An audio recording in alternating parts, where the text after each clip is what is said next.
Olá, boa noite. Começa mais uma edição do programa Agrodebate. Hoje é terça-feira, 17 de junho. Estamos aí ainda no comecinho da semana, mas na expectativa de debater o agronegócio de segunda a sexta-feira.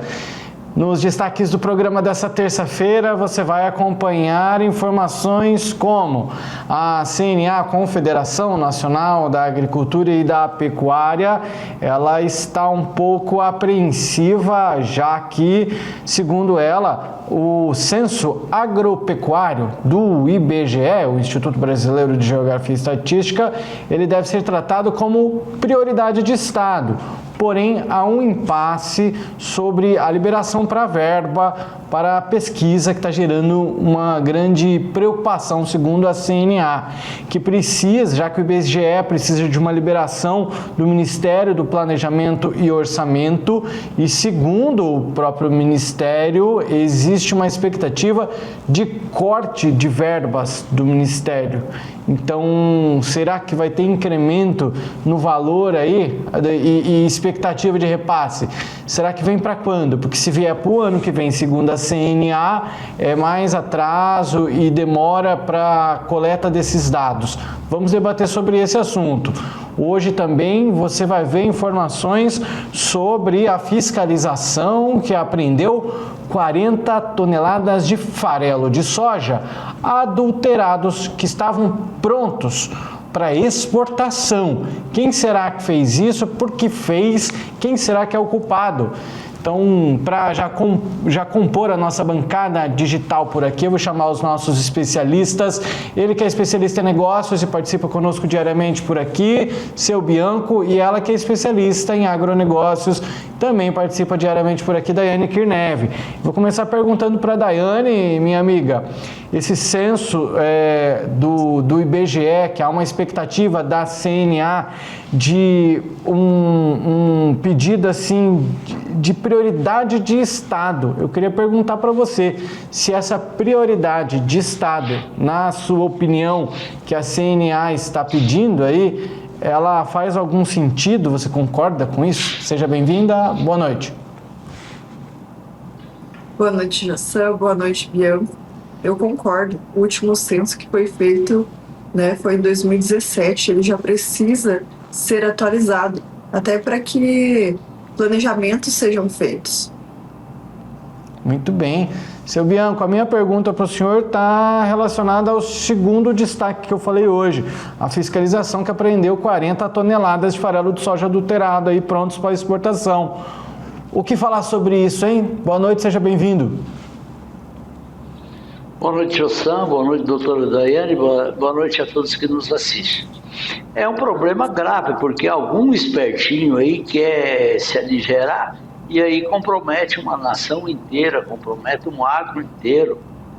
Entrar um caminhão e daí exportar isso. E você compromete o agro inteiro, a produção de soja do Brasil inteiro. A sorte que tivemos essa fiscalização que conteve isso.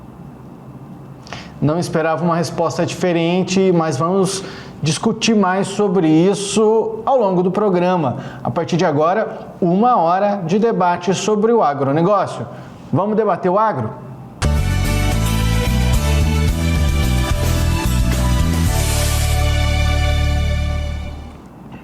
Amigos e amigas, antes de começarmos a debater sobre os destaques que já foram trazidos aí na introdução do programa, vamos para um outro assunto que já é um velho assunto por aqui, que são os protestos de produtores gaúchos pedindo a securitização das suas dívidas por conta das intempéries que deixaram muitos produtores no vermelho, e o que eles pedem é um prazo maior para a dívida, é um remanejamento dessa dívida, mas eles querem, de uma maneira ou de outra, eles querem pagar. E esse que é o mais interessante, né? Ao contrário de outras dívidas que a gente vê por aí, o produtor ele quer e ele precisa continuar no azul para que ele possa continuar produzindo. A gente já noticiou por aqui que os produtores gaúchos eles vêm fazendo protestos bloqueando parcialmente estradas ou outros tipos de protestos nas beiras de rodovias federais, estaduais, pelo Rio Grande do Sul. E eu me lembro, né, tem pouco tempo, os colegas todos vão se lembrar, inclusive o seu Bianco foi quem trouxe a opinião contrária ao bloqueio de estradas, porque isso causa problemas. Relacionado a isso, seu Bianco, a Federação dos Produtores Rurais do Rio Grande do Sul, ela foi acionada na Justiça para que eles não façam bloqueios. Acontece que a empresa concessionária de rodovias do Sul, a Ecosul, ela processou as entidades representativas de produtores rurais do Rio Grande do Sul para impedir novas manifestações, né? Essas manifestações que estavam previstas para hoje, dia 17, terça-feira, e para amanhã, dia 18, quarta-feira. Assim, a Federação das Associações de Municípios do Rio Grande do Sul, a Federação dos Trabalhadores da Agricultura do Rio Grande do Sul e a Federação da Agricultura do Estado do Rio Grande do Sul tornaram-se rés nesse processo. Isso quer dizer que os agricultores do Estado, eles estão impedidos, caso representados por essas entidades, de fazer esses manifestos de maneiras que bloqueiem estradas. Só que eles destacam que eles não estão lá ligados a alguma dessas federações, porque a concessionária ela está acionando as federações. Já os produtores, eles já afirmam que eles estão lá de maneira independente. Eu vou começar fazendo a primeira pergunta de hoje para a Daiane. Daiane, a gente tem visto aí, portanto, esses protestos que nunca acabam. O produtor, ele está empenhado em conseguir o que ele quer. Desde o início a gente viu. Até então os protestos, eles estão de maneira branda, eles não estão bloqueando completamente estradas, estão bloqueios parciais. Na sua opinião, esse tipo de manifesto, ele deve continuar? Os produtores devem continuar lutando pelo que eles tanto querem? Bem, Jussan, eu acredito que sim. Se estivesse tendo uma empatia com o produtor do Rio Grande do Sul que precisa, né, negociar as suas dívidas, eu também faria o mesmo. Então, quando a gente se coloca no lugar deles e vê que o governo não toma medidas, ninguém está fazendo nada por eles, é uma forma de chamar atenção e tentar acelerar algo que já está muito moroso. Já tem mais de ano que aconteceu esse problema e a gente não vê nenhuma solução. Então, esses protestos estão sendo pacíficos, muitas vezes até nas beiradas das rodovias, nem interditando totalmente. O que acontece é que a concessionária da rodovia, ela sabe que se há um protesto, diminui o fluxo. Se diminuir o fluxo de transporte, eles vão receber menos, arrecadar menos, né? E eles querem que o fluxo continue, né, para eles arrecadarem mais. A preocupação ali da concessionária é exclusivamente essa, eles arrecadarem mais. Eles não estão preocupados com o ir e vir da sociedade, eles não estão preocupados se vai ter algum problema com atraso de logística, de alimentos, se vai encarecer, não, eles estão preocupados só com a arrecadação deles. Porém, eles têm um argumento, né, que a gente não pode impedir o ir e vir, e a outra situação é que eles também falam que pode haver um risco, né, na rodovia se houver esses protestos, porque passam carros em alta velocidade. O que eu acho? A partir do momento que você sabe que tem uma manifestação, ninguém passa correndo ali. Sempre tem placas, sempre tem sinalização, mas quando a gente tem um protesto, o fluxo com certeza é reduzido. Muitas pessoas nem vão fazer esse trajeto, porque sabem que vai estar um trânsito lento, que muitas vezes não vai conseguir passar ou pode até ter impedimento. A concessionária está preocupada só com o bolso dela. Mas o pessoal do Rio Grande do Sul está empenhado em conseguir uma resolução, porque eles já não têm outro meio, eles não têm o que fazer. Então, eles precisam de uma resposta. Então, eu acho justo que eles continuem fazendo esse protesto, não pelas federações que eles estão impedidos de fazer, né? Eles já estavam com data marcada, tiveram lá uma notificação judicial com impedimento que as federações e os associados participem de bloqueios ou de manifestação, mesmo que seja nas vias de acostamento. E a multa é pesadíssima, Jassan. A multa é de R$50 mil por hora. Então, imagine só o tamanho da multa. Agora, eu acho engraçado que, para ajudar o Rio Grande do Sul, a justiça não tem feito nada, né? Não tem se empenhado, não tem se juntado. Agora, para trazer uma multa desse tamanho, aí eles são rapidinhos. Seu Bianco.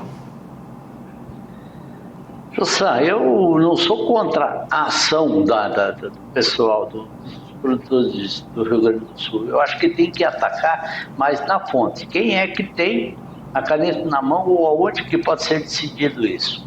Ou no governo federal ou no Congresso. O que é que deveria ser feito, na minha opinião? Deveria se ir a Brasília, ou no mínimo, Brasília é muito caro para ir, muito difícil para ir. Vai no Rio Grande do Sul, vai na Câmara dos Deputados do Rio Grande do Sul e faz o protesto lá, com uma maneira que ir lá dentro do Congresso, da Câmara dos Deputados, estarão lá todas as mídias. Então, isso realmente se divulga e divulga muito. Por que eu sou contra? Porque quando o direito nosso da gente de fazer o protesto, ele acaba quando o direito do próprio leiteiro de levar o leite dele, a própria pessoa, o próprio produtor rural. Então você imagina um produtor rural do Rio Grande do Sul mesmo, que teve devastada toda a sua produção na enchente ou na seca. Agora ele partiu para fazer uma horta de hortifruti granjeiros. Aí como que ele vai levar a produção dele se de repente estiver bloqueado isso? Não vai estar bloqueado meio direto, mas sempre prejudica. E as pessoas que devem saber e entender isso, a notícia chega até elas talvez de uma maneira até mais branda. Então, se a gente for em Brasília, se os produtores rurais forem em Brasília, se forem lá, com quem? Com os deputados que a gente mesmo votou, com as pessoas que são nossos representantes, e fazer esse protesto lá dentro da Câmara dos Deputados, eu acredito que daria muito mais resultado. Tá muito claro, né, que a sua opinião ela é contrária ao bloqueio de estradas, certo? Se houvesse uma outra maneira, mas que sim, o manifesto acontecesse, mas que fosse de outra maneira e que não afetasse outros setores. E eu vou até também dar a minha opinião aqui assim, a Daiane também, né, falou que a concessionária ela está interessada em ganhar o dinheiro dela, mas eu também concordo de certa forma que eles precisam daquele dinheiro para que eles possam continuar fazendo a manutenção das estradas.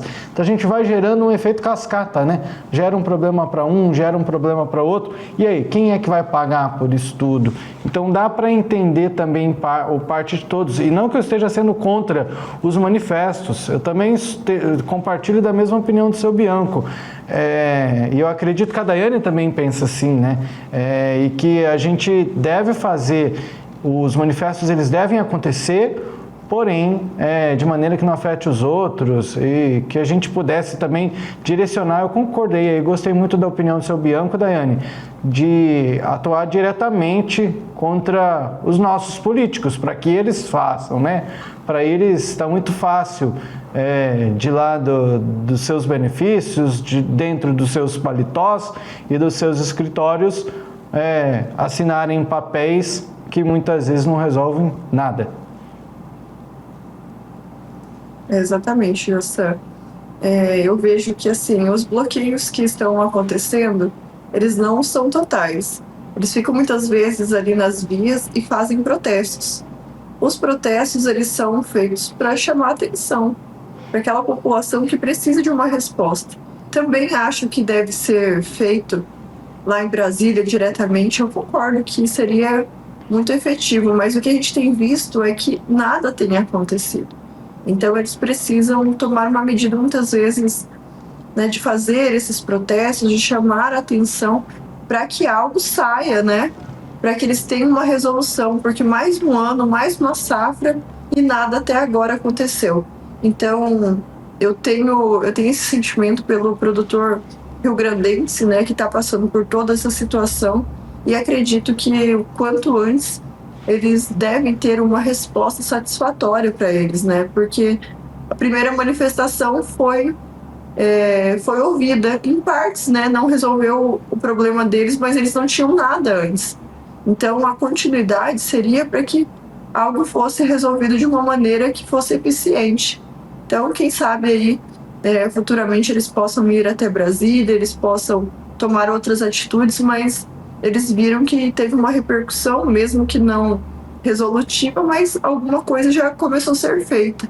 Então, a continuidade aí, desde que não atrapalhe os outros, claro que, assim, a gente sabe que na medida do possível é um problema de todo mundo, na medida que todos os produtores, todo mundo teve um problema, então se todo mundo perder um pouquinho, mas o estado inteiro vai ganhar se eles tiverem uma resolução apropriada para esse caso.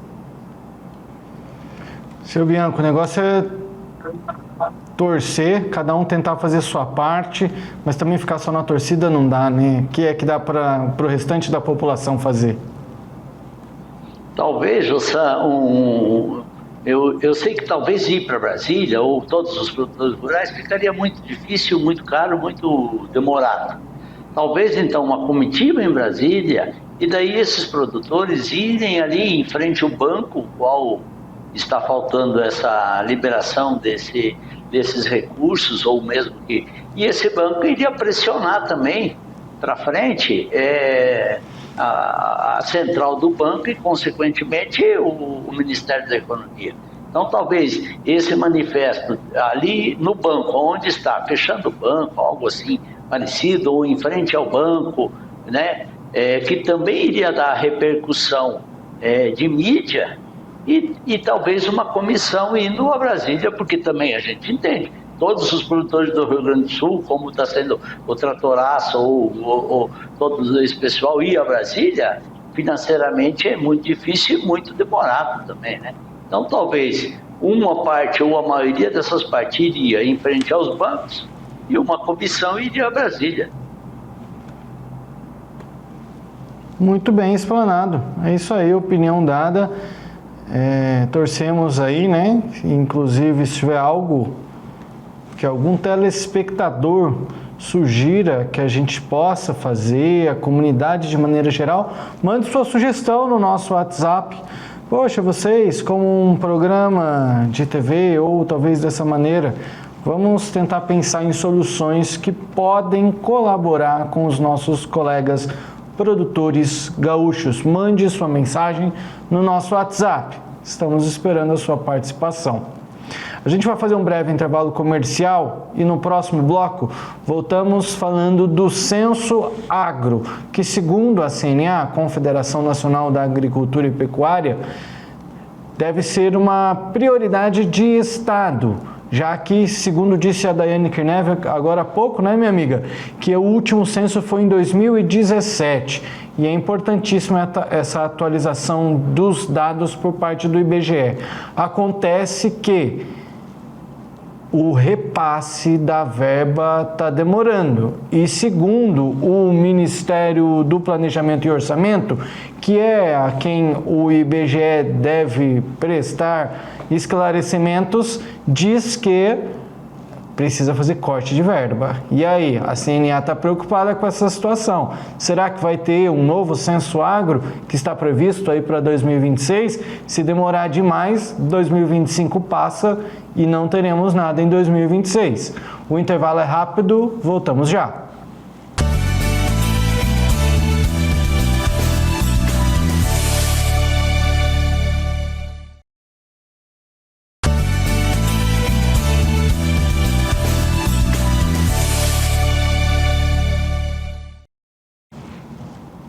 obrigado pela sua companhia. Você continua conosco aqui no Agro Debate. Você que chega agora, seja muito bem-vindo. Ainda tem muito debate para acontecer por aqui, não sai daí não.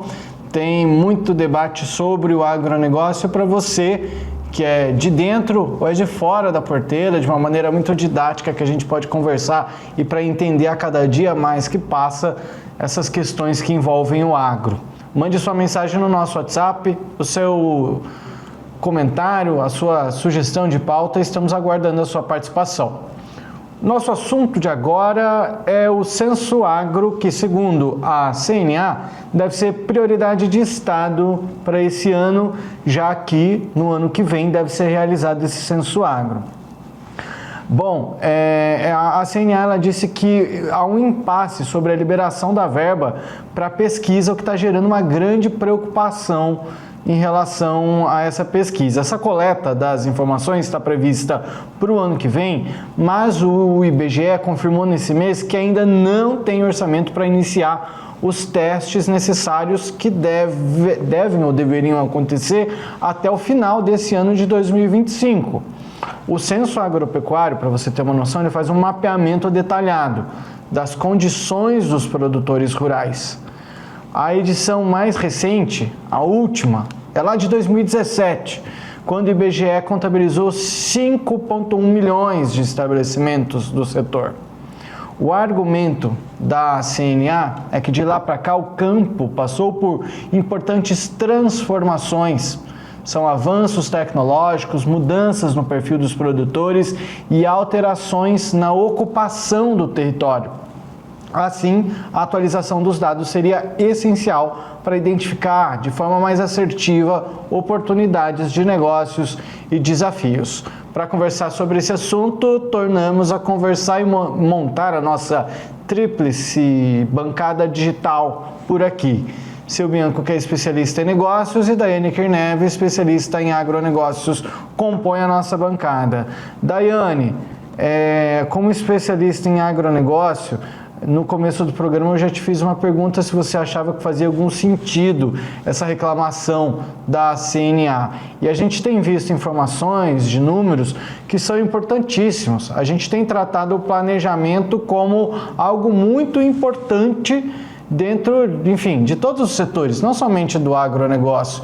E sabendo que nós precisamos de dinheiro, de verba, para fazer uma pesquisa como essa, que não é fácil e demanda verba, é importante que a gente comece a planejar desde já.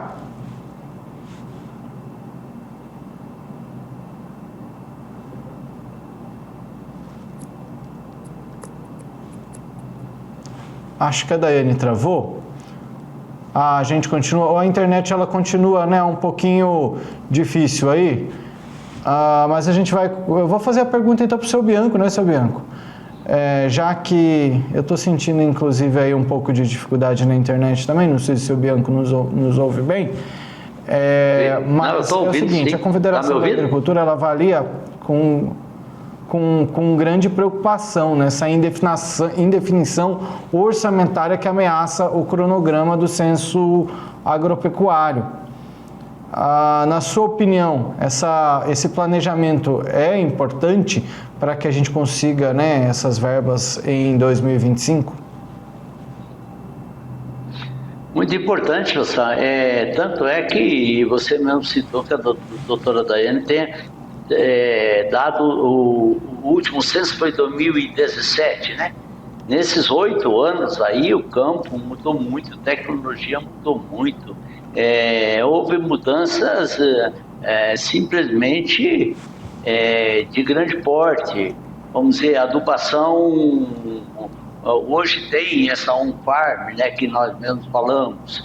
Hoje tem muitos avanços, e isso, uma pesquisa, isso deve ser feita e deve trazer todos esses dados para que a gente possa se planejar mais no futuro e ver o que é que a gente pode fazer mais no futuro. O governo peca, como sempre, né? Não tem recursos agora, ou diz que não tem recursos para que se faça esse censo. É importante que a gente saiba, mais ou menos, eu tinha visto alguma coisa que A solicitação, me parece que seria uma verba de 33 bilhões e parece que seriam gastos 3. Existe uma disparidade também muito grande, o porquê disso, como que é isso. Né? Então, o governo ele não tem planejamento, tanto.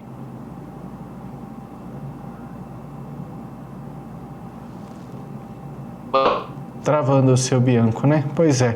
A internet hoje não está colaborando muito conosco, viu? Infelizmente. Mas a gente vai dando jeito. Enquanto isso, se por acaso se trata de apenas uma oscilação, a gente continua com o nosso programa por aqui. Eu vou falando algumas informações enquanto isso.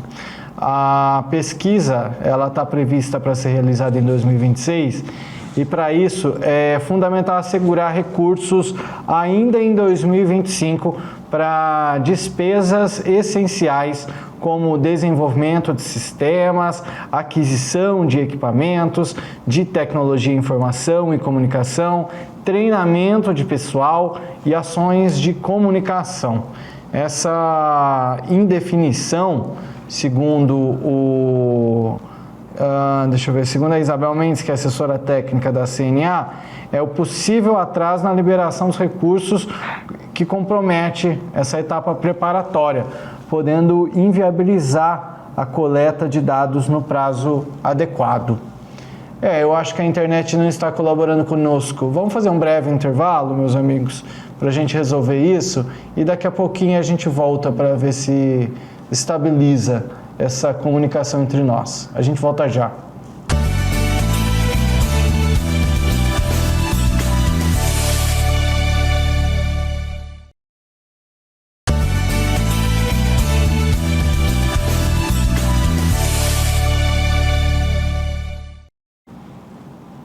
O Agrodebate de volta. A gente pedindo desculpas a você, telespectador, mas você que é do estado de Mato Grosso, você com certeza está passando por esse mesmo problema, né?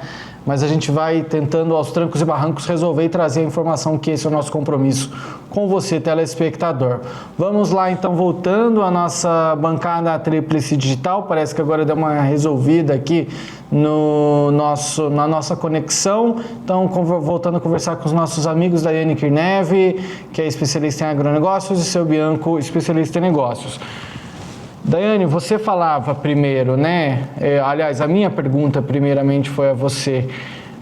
O seu Bianco também explanou, a gente vem falando sobre esses números e a importância de se planejar nesse ano, até porque a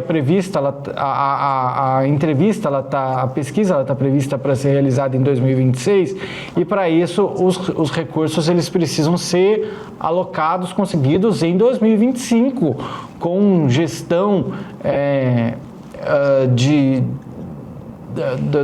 enfim, dos ministérios, etc. A gente não pode pegar dinheiro assim, eu preciso de um dinheiro ali, eu preciso de um dinheiro aqui. As coisas não funcionam assim, né, Daiane?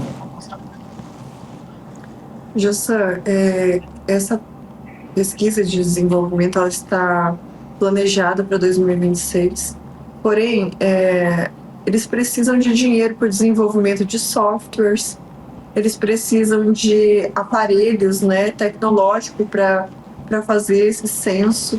Eles precisam também de treinamentos, né, antecipado, porque não dá para chegar em 2026 e tentar desenvolver um software e tentar fazer um treinamento de pessoas, alocação, desenvolvimento, compra de aparelho, ainda mais assim, quando a gente fala em compra de aparelho, não vai lá na loja e compra.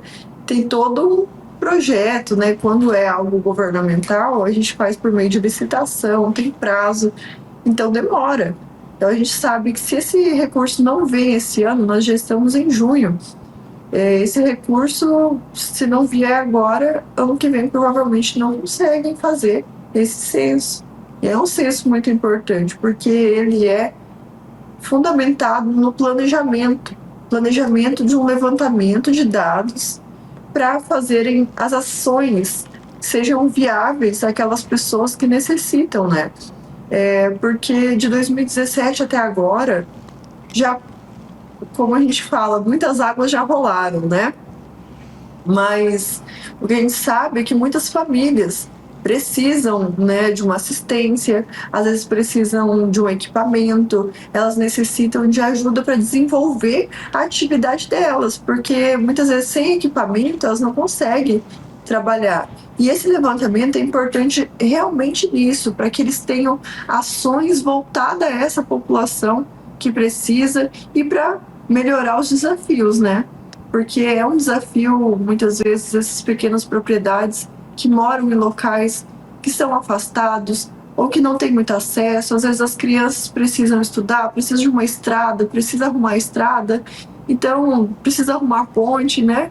A gente vê, não é longe da nossa realidade, se a gente vê o tanto de pessoas que moram perto dos rios, em situações assim que às vezes a estrada vai fechando e aquelas pessoas não têm condições de ir lá e abrir uma estrada, elas precisam desse monitoramento para que elas tenham também uma assistência, para que elas recebam, né, todo esse planejamento de acordo com as necessidades dessas famílias, porque são agricultores, porque desenvolvem e para que elas continuem desenvolvendo, né, o trabalho dela e para que tenham condições de vida adequadas.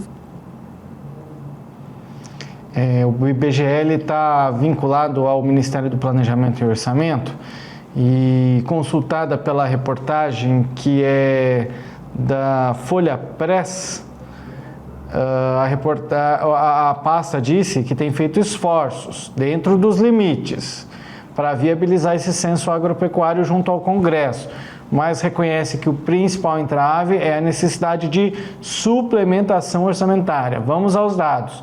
De acordo com o Ministério do Planejamento e Orçamento, em 2025, foi levada à Junta de Execução Orçamentária a demanda do Instituto de 649,6 milhões de reais.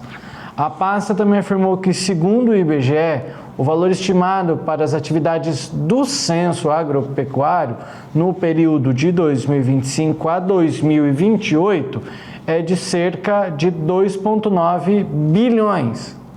No entanto, na última avaliação bimestral de receitas e despesas, foi avaliada e identificada a necessidade de contenção orçamentária e financeira de 31 bilhões e 300 milhões de reais, segundo o Ministério do Planejamento e Orçamento. Ou seja, a gente precisando de uma incrementação por um lado e o outro lado puxando para trás. Desse modo, segundo a reportagem, o Ministério do Planejamento e Orçamento ainda está pendente o atendimento aos recursos demandados pelo IBGE. Corremos riscos, seu Bianco, de não termos esse censo no ano que vem? Esse censo ele é necessário e ele vai ajudar muito ao Ministério do Planejamento. Por quê? Porque ele pode planejar para frente o que seria necessário para o produtor rural. Mas aonde é que a gente vai chegar se o Ministério do Planejamento não tem um planejamento para que saia o recurso para se fazer o censo? Então, isso aí é inadmissível. Ele vai beneficiar principalmente o Ministério do Planejamento para que ele possa se programar para um ano depois. E aí ele não tem o planejamento do recurso para se fazer o censo. Então, isso, não consigo acreditar que isso seja matéria de um governo federal. É aquilo que a gente vem falando e cada vez está muito mais claro, algo que a gente vem comentando por aqui, o governo não fazendo a parte dele. Porque isso não é uma coisa que apareceu repentinamente no planejamento do orçamento nacional. Isso é algo previsto, ou seja, a gente coloca outras coisas no lugar. É a mesma coisa, Daiane, que o planejamento dentro de casa. Se eu recebo um salário mínimo, o meu dinheiro já deu para fazer a cesta básica e eu comprar um chocolate, vai faltar o sabonete. Então, é mais ou menos nesse sentido que o governo tem agido por aí. O economista Márcio Pockmann tomou posse como presidente do IBGE em agosto de 2023 e ele foi indicado ao cargo pelo presidente Lula. e o Instituto ele vive uma crise interna que explodiu no segundo semestre de 2024. Essa situação, Daiane, segundo a reportagem, também ficou marcada pelo atrito entre o quadro de servidores e a gestão do órgão. Jussa, realmente a falta de planejamento e de orçamento tem comprometido esses ministérios, né? E aqui a gente vê que, eu não sei se propositalmente, o da agricultura, pecuária tem sofrido severos cortes e boicotes e cortes, então, assim, parece que é proposital, porque enquanto alguns gastos têm rolado solto em alguns ministérios que não são tão necessários, esses que são mais necessários, eles estão sendo cortados, eles não têm sido planejados, algo que deveria ser feito para evitar gastos desnecessários não é feito. Então, assim, você vê que a gente não tem a contrapartida governamental nem quando é um assunto primordial, que é levantamento e censo pelo IBGE, para o desenvolvimento, até para que sejam tomadas, né, atitudes pelo próprio governo com relação a planejamentos sobre oportunidades, sobre desafios do campo. Esse levantamento ele é para todas as classes, mas a gente sabe que a maioria da população que pertence à agricultura familiar, eles necessitam de um apoio, de uma contrapartida governamental. E a gente não vê nem isso. O que parece é que eles vão jogando a conta para o agronegócio. Eles sempre deram conta, então vamos jogar esse pepino em cima deles. É o que parece, né? E uma hora, por mais que o produtor ele possa se tornar mais forte, acho que isso tudo vai cansando e vai tirando um pouco do poder, um pouco da soberania do agronegócio também, né? Que responde por aproximadamente aí 25% do PIB brasileiro. Não dá para brincar com o agronegócio. Bom, vamos seguindo o nosso programa, vamos para a nossa próxima informação, que a gente ainda tem muita informação para falar por aqui. A gente fala agora sobre Mato Grosso, que a gente comentou ontem por aqui, e Mato Grosso está liderando as exportações de pluma e responde por mais de 67% dos embarques nacionais. A gente está falando de algodão, que tem tomado destaque, né? E Mato Grosso, portanto, reforçando sua posição como o principal exportador nacional de pluma, ao responder por 67,55% de todo o volume embarcado pelo Brasil em maio desse ano, de 2025. O Estado enviou ao exterior quase 130 mil toneladas de fibra no período, mesmo diante de uma desaceleração sazonal nas exportações. O Brasil exportou 192 mil toneladas da pluma no mês, foi uma queda de 19,63% em relação a abril. Apesar da retração, o volume ainda representa o segundo maior patamar da série histórica para meses de maio, de acordo com dados do setor. Seu Bianco, como explicar, qual seria, na sua tese, ao que estaria relacionado esse aumento nas exportações da pluma de algodão? Principalmente a qualidade da pluma do algodão mato-grossense, principalmente por esse grande fator, né? Mato Grosso tem, em sua sazonalidade, a grande vantagem de que no período de colheita do próprio algodão não existe pouca quantidade de chuva. E isso faz com que não sujem, principalmente as maçãs mais abaixo, as maçãs mais perto da terra, principalmente as maçãs do algodão, elas não surgem. Isso dá uma qualidade muito vantajosa a esse algodão mato-grossense. Então, e é por isso que o Mato Grosso é um dos maiores exportadores. Em resumo, o que é que Mato Grosso tem? Qualidade no seu produto. E isso que é essencial, principalmente para a exportação. Daiane, assina embaixo? Com certeza, Jussan. E até acho que a gente poderia trazer um algodoeiro aqui para explicar um pouquinho para a gente o tanto que é complicado esse processo do algodão. Eles têm que cuidar muito com a cor das plumas, né? Porque varia muito de acordo com a cor, se ela já está suja. Isso que o Bianco trouxe foi muito interessante. A chuva, nesse período, poderia manchar esse algodão, então ele vai ficando sujo, né? Se chove, respinga a terra, ele vai sujando. E essa sujeira ali na pluma, ela vai diminuindo até o valor da pluma de algodão. Então eles têm que tomar um cuidado. Você vê que alguns produtores até plantam ao lado assim da sua lavoura de algodão um pedacinho de milho. Fazem lá uma bordadura de milho para que esse algodão não fique sujo. Então olha só que capricho, né? Para que não pegue poeira, para que não suje tanto e para que tenha maior qualidade. Outra questão que faz com que o Mato Grosso seja sempre esse exportador nessa quantidade, olha só, no Brasil inteiro, em maio, foi exportado 192 mil toneladas, enquanto no Mato Grosso quase 130. Então veja só, é uma considerável exportação, né? Por causa da produtividade, a produção é muito robusta aqui também no estado de Mato Grosso. E além disso, nós temos um ritmo consistente.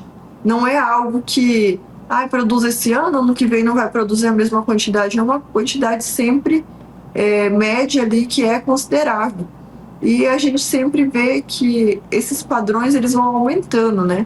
Vão aumentando a produção, vai melhorando a tecnologia, aumentando as áreas de produção conforme o produtor aí vai aprendendo, muitas vezes, ou entrando no negócio, ele entra plantando um pouco, aí ele vai aprendendo e vai aumentando a área, né? Até porque não é qualquer um que entra numa plantação de algodão, né? Não é qualquer um que vira algodoeiro, haja vista que é muito caro plantar, cultivar o algodão, né? Então tem que ter muita técnica, tem que ter muito cuidado. É uma produção bem delicada, mas que a gente vê que tem uma boa rentabilidade. Para quem consegue, tem aí a sua lavoura bem feita. Esse ano a gente até teve um período que choveu, esfriou, né? Algumas lavouras até tiveram alguns problemas, que a maçã abriu antes. Então é uma cultura muito sensível. Por isso que não é qualquer um que corre o risco, né, de plantar o algodão. E o algodão é uma lavoura linda, né? Sem contar a sua beleza. Além de tudo, nós somos um dos maiores, né, no estado de Mato Grosso, produtores de algodão. Hein, seu Bianco? Vale até uma foto numa plantação, né, de algodão, mesmo que num sol de 40 graus, com uma blusa de frio, fingindo que está com frio, né? Fica uma foto muito bonita, José. Isso é o espetáculo da natureza, né? Eu quero pegar carona agora também no que a doutora Daiane falou, dessa bordadura do milho. Para quem não conhece o Mato Grosso ou Centro-Oeste, tem muitos produtores que fazem essa bordadura, ou seja, uma plantadeira assim de milho, né? Porque com a função principal de que nas estradas de chão passam muito caminhões, muito carro, e essa poeira, porque em virtude do Mato Grosso agora é uma seca, no período de colheita é uma seca, essa poeira ela vai para dentro da lavoura e piora muito a qualidade. Outros produtores, talvez até muitos não acreditem no que eu vou falar, mas eles colocam caminhões molhando essas estradas o dia inteiro. Colocam um caminhão-pipa molhando essa estrada o dia inteiro para que não haja tanta poeira assim, e essa poeira vai para dentro do algodão. Isso são custos elevadíssimos, tanto é. E outro fator também é que os preços não estavam ajudando muito, né?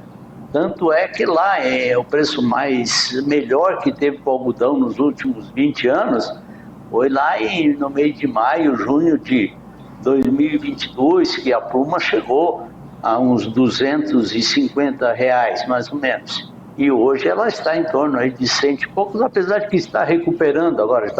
Estava a 110, mais ou menos, agora parece que está chegando aí até a 140, por aí. Então esperamos que ela recupere bem, já que essas exportações estão num patamar bom, e que assim os produtores possam sair desse custo tão elevado, porque também a passagem de venenos nessas lavouras de algodão são inúmeras vezes, tem um custo muito alto. Então esperamos que, com a elevação desses preços, a recuperação desses preços, que o produtor possa ganhar seu rico dinheirinho aí, para que ele possa pagar todas as suas contas, que são muitas nessa cultura do algodão. Então eu vou seguir o conselho da Daiane e vamos tentar uma entrevista com o algodoeiro para a gente falar com mais intensidade, né? Com mais tempo também, entender um pouco melhor dessa cultura que é de risco, não é para qualquer um. Vou seguir seu conselho, Daiane, vamos fazer um convite e vamos ver se nas próximas edições a gente consegue algum produtor de algodão para falar conosco por aqui. Agora eu quero entrar no nosso último assunto, que eu estou curioso, viu? Eu queria identificar quem que era o verdadeiro culpado nessa situação. A notícia é: uma fiscalização apreendeu 40 toneladas de farelo de soja, só que farelo de soja adulterado. Estavam prontos para exportação. Foi uma ação em colaboração com a Polícia Federal, a fiscalização no Ministério da Agricultura e da Pecuária, o MAPA, interceptou essa tentativa de fraude de uma exportação no Porto de Paranaguá, no Paraná. Esse caso aconteceu no dia 10, mas só foi divulgado nesse dia 16, ontem, portanto, e a ação resultou aí em quase 40 toneladas, são mais exatamente 39.250 quilos de farelo de soja adulterado, material que ia ser para o mercado internacional. E de acordo com a polícia, a carga foi identificada com irregularidades no processo de acesso e classificação obrigatória, sendo a adulteração confirmada daí, portanto, no terminal de destino. Amostras coletadas revelaram a presença de areia, serragem e mofo misturados ao farelo de soja, caracterizando, portanto, essa fraude.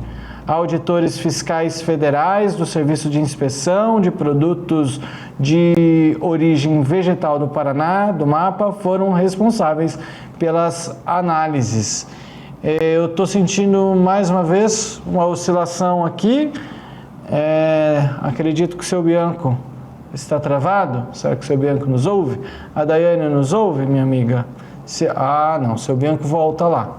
Seu Bianco, essa ação, se o senhor nos ouve, ela representa algo bom? O senhor está me ouvindo?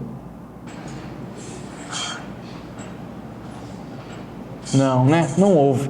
É mais uma vez a oscilação da internet que nos deixa aí. A Daiane, será que ela está me ouvindo, Daiane? Se a Daiane estiver ouvindo. Se trata, eu acho que é aqui na nossa cidade mesmo. Aí quando acontece essa oscilação, todos ao mesmo tempo ficam dessa maneira. Bom, de acordo com a pasta, só para que você de casa tenha noção, de acordo com a pasta, a adulteração, como a identificada no caso, representa uma infração grave e compromete a saúde animal e vegetal, além de gerar os prejuízos econômicos e a imagem do país. Se a Daiane estiver me ouvindo, Daiane, compromete a imagem, né? Imagina só, acho que dá até para usar exemplo o nosso certificado de livre da febre aftosa, que nós chegamos a comentar, acho que foi na sexta-feira aqui, o risco de entrar aqui no nosso país uma pata de um animal vindo de fora, né? Eu acho que é uma relação muito parecida. Justa, essas pautas, assim, elas vêm e trazem algo à tona, né? Que são as organizações criminosas que fazem esse tipo de adulteração, e elas são muito perigosas. Ainda bem que tem as fiscalizações que impedem, porque não é o produtor rural que faz esse tipo de adulteração, muito pelo contrário. Para o produtor rural fazer farelo de soja, ele teria que ter equipamentos, ele tem só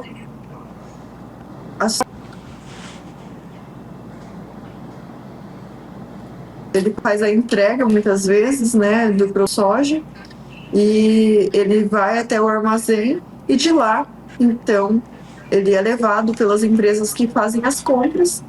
E essas organizações criminosas, elas têm trabalhado nas adulterações não só de farelo de soja, mas também em fertilizantes, em sementes.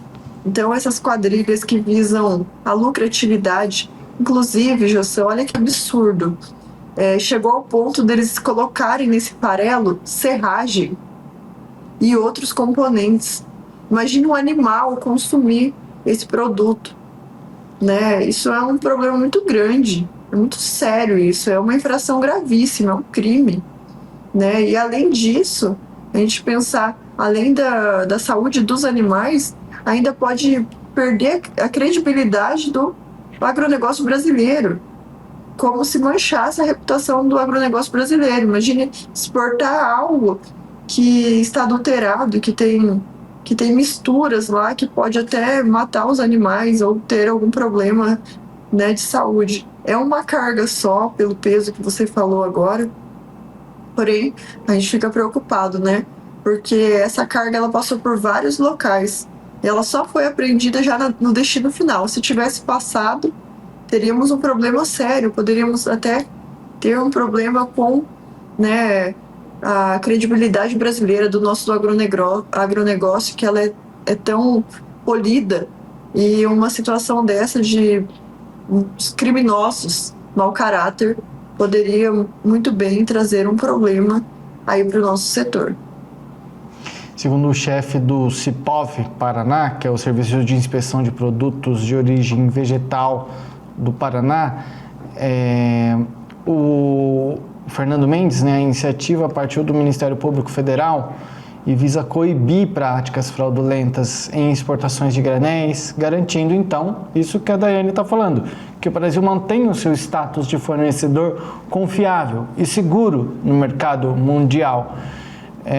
A Daiane trouxe um ponto muito importante, seu Bianco, que é o consumo por parte desses animais, que o destino final seriam animais. Então, por parte deles, o consumo desse produto ia gerar, enfim, um prejuízo lá na ponta final. Mas, no final das contas, gerou um prejuízo para todos aqui. Porque, olha só, para todos, né, enfim, resta identificar, né, quem foi que cumpriu com todas essas irregularidades, os responsáveis por essa tentativa de fraude. Essas cargas, é a soja que vai ser perdida porque, historicamente, segundo as normas do mapa, as cargas que são adulteradas, elas vão para aterro sanitário. Então, era adulterada, tinha farelo de soja, tinha outras coisas, tinha farelo de soja, tinha farelo de madeira, né? Como é que é? Serragem, tinha serragem por ali. Mas enfim, aquela carga, o tanto de soja que tinha ali vai ser perdido. O mais importante disso aí é que devemos pesquisar, devemos identificar, deveremos investigar e ver quem é que foi e como que foi, porque uma carga simplesmente de soja não pode denegrir a imagem de um país, a imagem de todos nós. Agora você veja que situação que a gente chega, graças a essas pessoas que fazem isso, elas não têm escrúpulos, porque, olha, sabendo que ia passar por tudo e qualquer identificação, né, que poderia manchar o país inteiro. Então aí eu volto a pensar quanto é que o produtor rural já perdeu com o transporte de adubo quando chega, porque os produtores rurais eles não têm a condição de ficar analisando carga por carga do seu adubo que chegam. Então esses transportadores eles devem ser punidos e punidos severamente, tanto o transportador, e identificar quem foi que teve a ideia ou a petulância de fazer isso. E essas pessoas devem ser presas, devem ser banidas do mercado, porque você levar uma situação dessas que pode agravar um país inteiro o quanto é que isso pode prejudicar um país para que simplesmente uma pessoa seja beneficiada com uma carga simplesmente de soja. Esse pessoal não tem a noção do prejuízo que eles poderiam causar por uma nação inteira. Daiane, você falava do consumo, né, dos animais.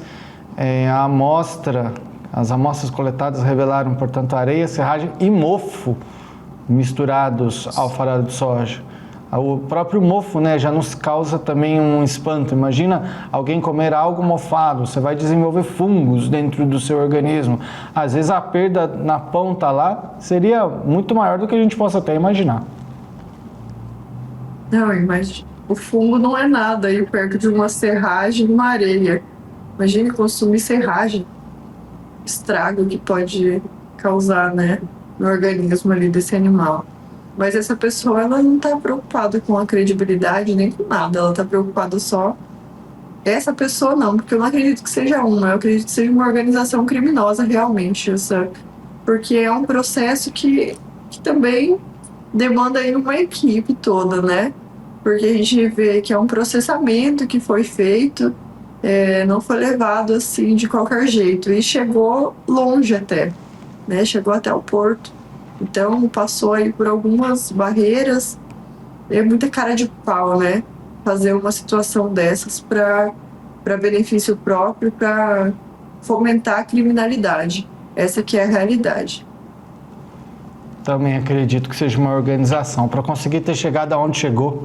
Mas ainda bem que tem gente de olho. Entre trancos e barrancos, finalizamos o programa de hoje, agradecendo seu Bianco pela participação mais uma vez por aqui. Obrigado, José, obrigado, doutora Daiane, obrigado a todos que nos assistiram e obrigado a essa bênção dessa internet aí que nos deu umas cortadas aí, mas boa noite. Valeu, Daiane, obrigado mais uma vez pela sua participação. Obrigada, Gia. Obrigada, Bianco. E um beijo pra Lavínia, pro Pietro. Até eu tô igual a internet, cortando aqui.